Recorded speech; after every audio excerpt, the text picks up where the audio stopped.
This video presents a case study of the performance of the AirNow Satellite Data Processor, or ASDP, on August 8, 2013. Analysts routinely perform case studies to evaluate the day-to-day performance of the ASDP products. On August 8th, dust from the Saharan Desert that had been transported thousands of miles across the Atlantic Ocean impacted the Gulf region of the United States. On this day, particle levels in Texas and Louisiana were elevated well beyond normal expectations.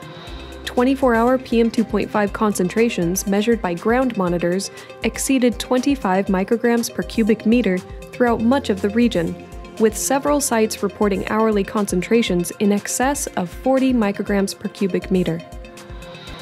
MODIS aerosol optical depth measurements indicated the presence of aerosols in the region.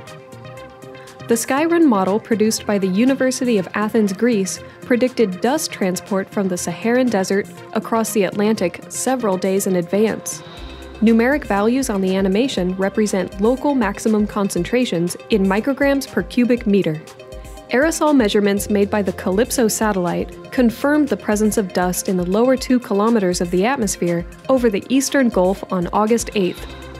In this case, as a result of gaps in the ground monitoring network, the high PM2.5 concentrations were interpolated across a wide swath of central Louisiana and eastern Texas. By comparison, the satellite estimates reported 24-hour PM2.5 concentrations between 8 and 12 micrograms per cubic meter for much of the region.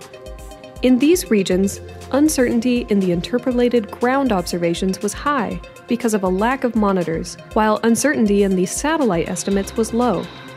As a result, the fused product was weighted more heavily towards satellite estimates, effectively reducing estimated PM2.5 concentrations in eastern Texas from 30 micrograms per cubic meter or higher to between 12 and 18 micrograms per cubic meter.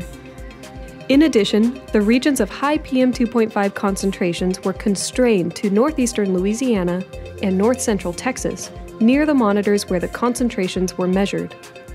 Long-range dust transport cases of this magnitude are relatively uncommon, and they provide a particular challenge for the ASDP.